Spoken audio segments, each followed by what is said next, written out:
War is hell. But some armies, they become something worse. Imagine a battlefield in medieval Europe, but not the kind you see in movies.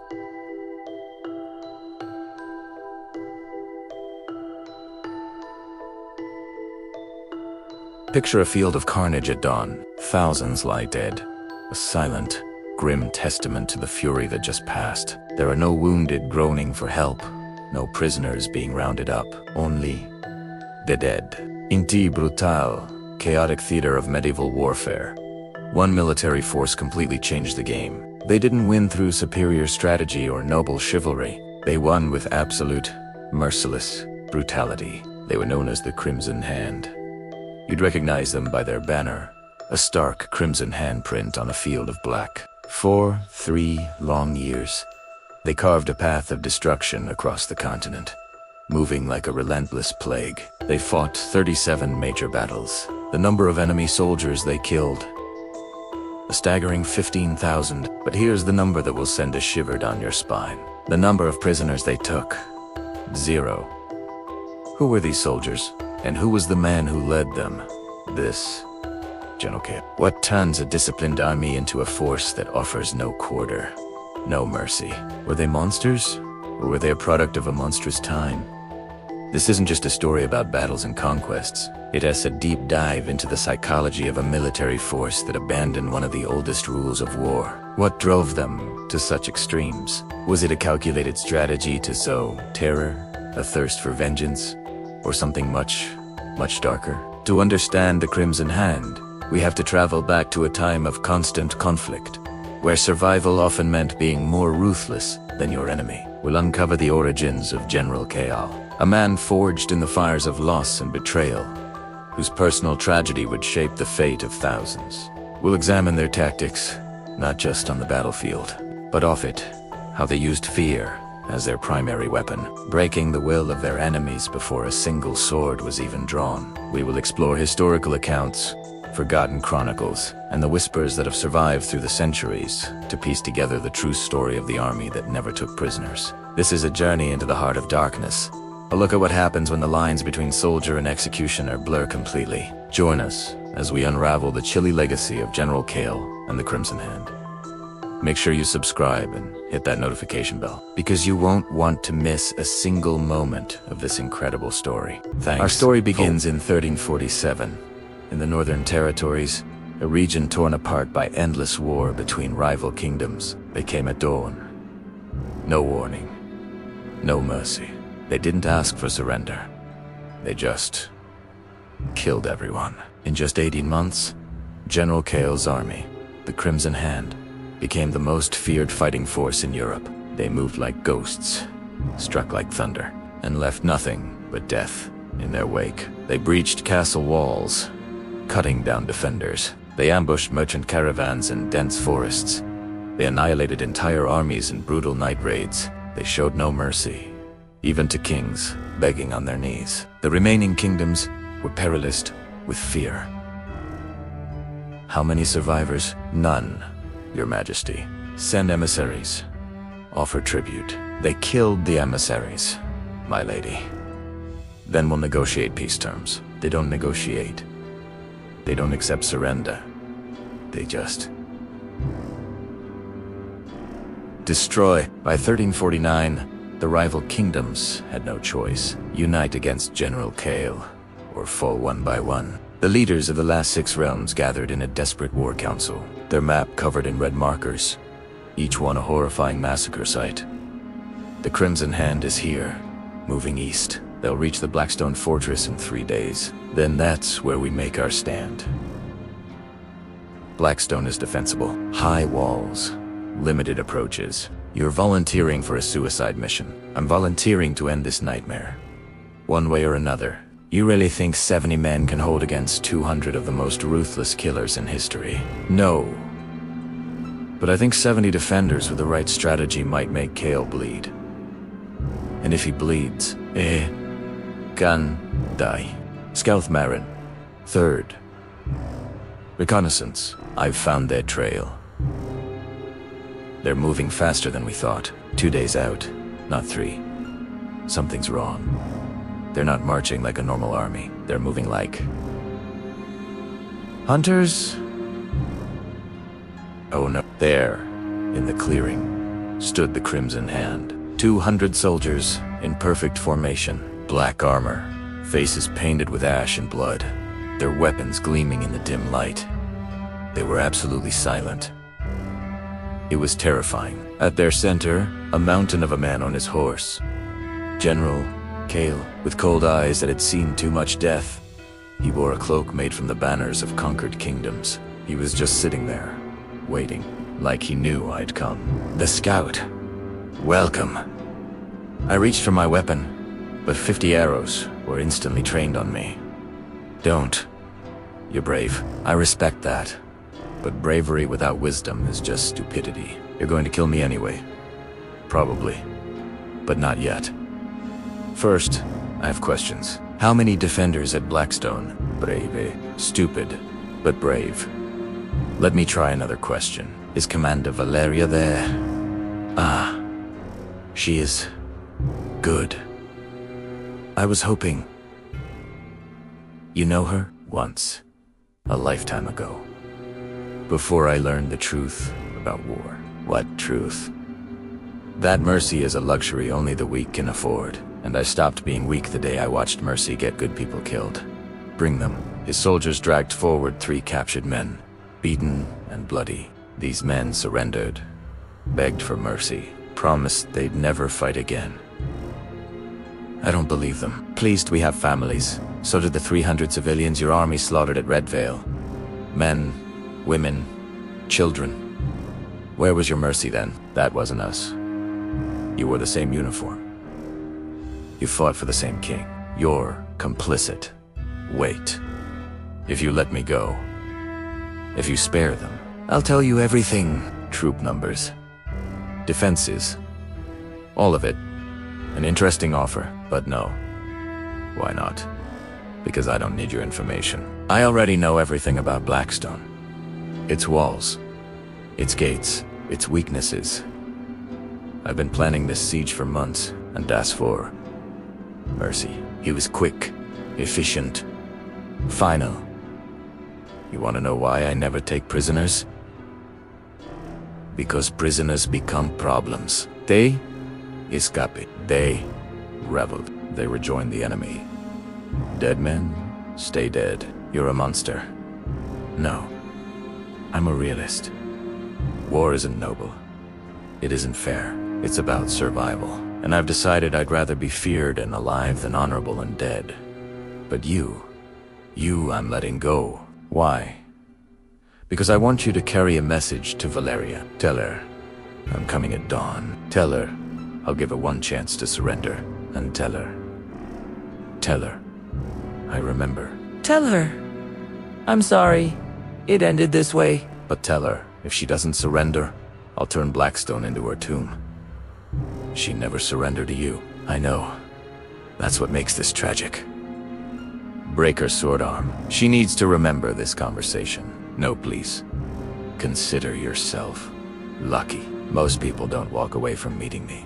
To understand what happened at Blackstone, you need to understand what came before. The story isn't just about a siege. It's about 2 people, Valeria and Kael, and the moment their paths split forever. It all started at the academy 15 years ago. They were the best of their class rivals, partners, and something more. Young, brilliant, and drawn to each other. They trained side by side, dreaming of a future beyond war. Kael wasn't just a soldier. He was a builder at heart. He once told Valeria, when this war ends, I'm done. I'll build a school, teach kids there's more to life than fighting. He was tired of destroying. He wanted to create. And Valeria believed in that dream. She believed in him. But war changes people. 10 years ago, after a brutal battle, Captain Kael made a choice. He showed mercy. He let a wounded enemy soldier go, releasing 50 prisoners in the name of humanity. He believed he was doing the right thing, but a week later, those same prisoners, rearmed and vengeful, ambushed a civilian supply convoy. 300 people were massacred, men, women, and children. The news broke Kael, Valeria found him staring into nothing, hollowed out by the weight of his decision. "It wasn't your fault," she pleaded. "You were human." But Kael's reply was cold, final. Humanity is weakness. Mercy is death.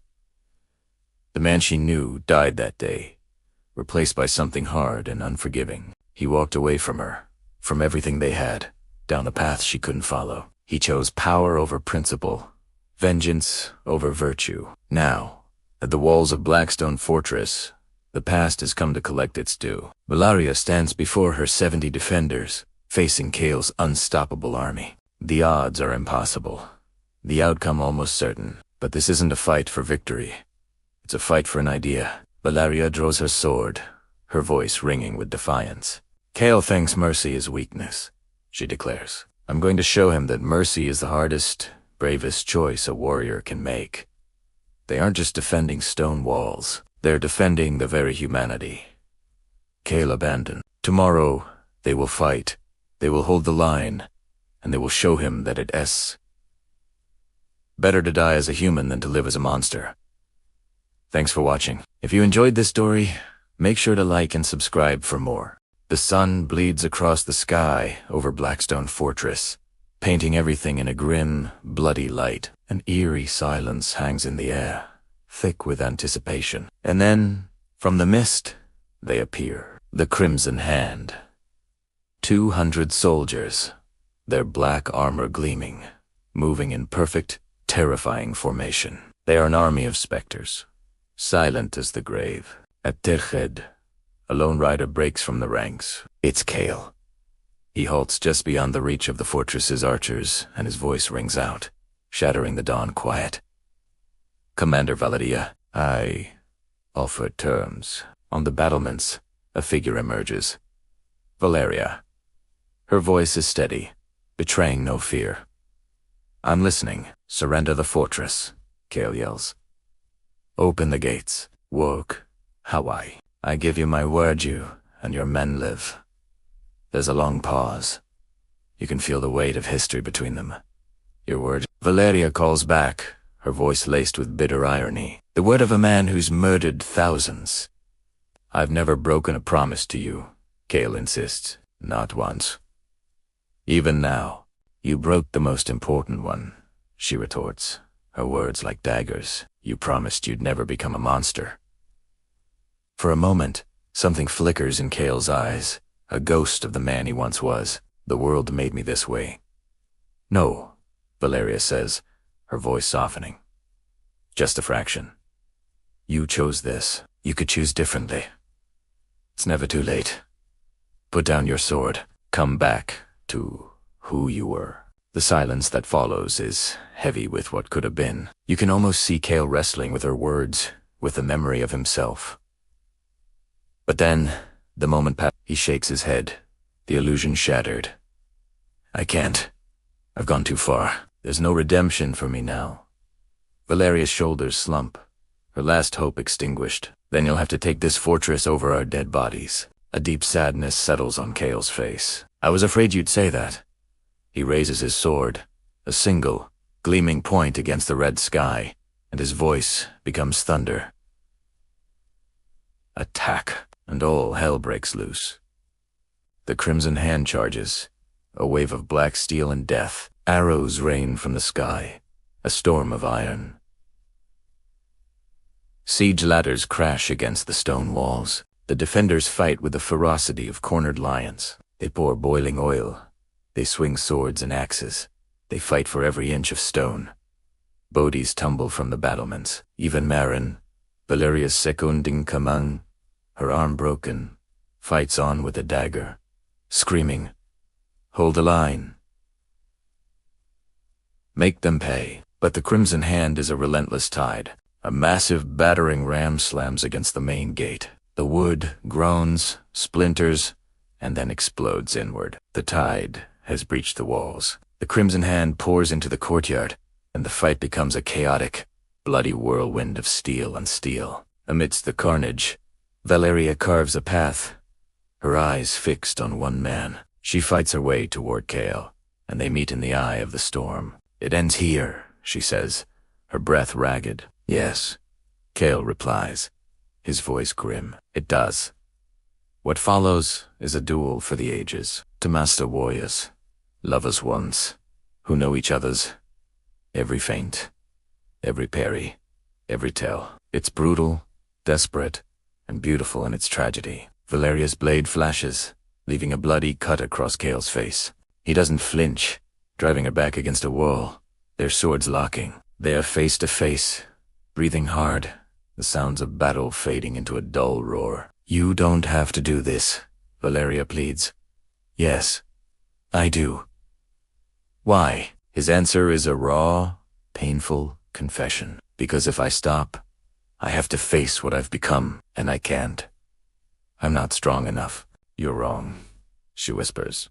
Facing yourself takes more strength than any battle. For a heartbeat, he hesitates. The monster falters. But just as a glimmer of the old Kael surfaces, one of his soldiers tackles Valeria from behind. She falls, and in an instant, Kael's sword is at her throat. It's over. The fortress is his. Secure the fortress, Kael orders his men, his voice cold once more. No survivors. Wait. Valeria cries out. Everyone freezes. Kael, please. If there's anything left of who you were, spare them. They fought with honor. Let them die with dignity. I don't take prisoners, he says flatly. I'm not asking for prisoners. I'm asking for mercy. Prove you're still human. The blade at her throat trembles. Kael's face is a storm of conflicting emotions. His entire army watches, waiting. The silence stretches on, and then, slowly, he lowers his sword. Anyone who can walk leaves, he says quietly. Now, before I change my mind. A stunned silence falls over the courtyard. Even his own lieutenant questions him. Sir, you heard me. Kael roars, let them go. The few surviving defenders, barely 20 of them, stumble towards the gate. Marin rushes to help Valeria. Commander, go, Valeria. Orders. That's an order. But she stays. Once they are alone in the courtyard, surrounded by the fallen, Valeria looks at Kael. Thank you. Don't thank me, he says, turning away. This changes nothing. No, she replies, her voice clear and strong. You just proved you're not a monster. The man I loved is still in there. Fighting. Don't, he whispers, his back to her. Don't give me hope. Hope is dangerous. Valeria walks toward the gate, but stops and looks back one last time. Good. The Siege of Blackstone became a legend. Not because Commander Valeria won the battle, but because General Kael, for the first time in 3 long years, showed mercy. Ilitum go battered, beaten, but alive. Back at his fortress, Kael stood on the battlements, staring out at the horizon. His lieutenant approached, confused. Why did you let them go? He asked. The men were restless. They didn't understand. Kael's reply was quiet, almost a whisper to himself. Because I needed to know if I still could, if there was anything human left in me. The lieutenant pressed. And is there? But Kael offered no answer. He just kept staring into the distance, lost in a battle far more complex than the one he'd just fought. What happened next became the stuff of history and campfire stories. On one hand, you had Valeria. She was rebuilding, training new soldiers. A spark of hope ignited in her eyes. She saw a crack in the armor of the invincible general. On the other hand, there was Kael. His campaign of conquest continued for another year. He won every battle, took every fortress. On the surface, he was the same unstoppable force. But something had changed. His soldiers would whisper about it in the barracks. They said he started talking to himself at night, arguing with ghosts only he could see. The mercy he showed at Blackstone wasn't a one-time act. It was a seed of doubt that had taken root in his soul. Then, in the year 1351, the impossible happened. Kael's entire army vanished from the face of the earth. Just gone. No trace, no final battle, no victory cry. Nothing. To this day, no one knows for sure what happened. Some historians say he simply disbanded his forces, the war within him finally winning against the war outside. Others tell a darker tale, that his own men, tired of his increasingly erratic behavior, turn it on him. But the legend that persists, the one whispered by old soldiers, is this. The army that never took prisoners finally took one. Themselves. Commander Valeria went on to unite the fractured kingdoms, her leadership and hope ending the Great War. But General Kael, he was never seen again. A ghost on the battlefield of history. A conqueror, conquered by his own humanity. Thanks for watching. If you enjoy stories like this, be sure to subscribe for more deep dives into the legends of history.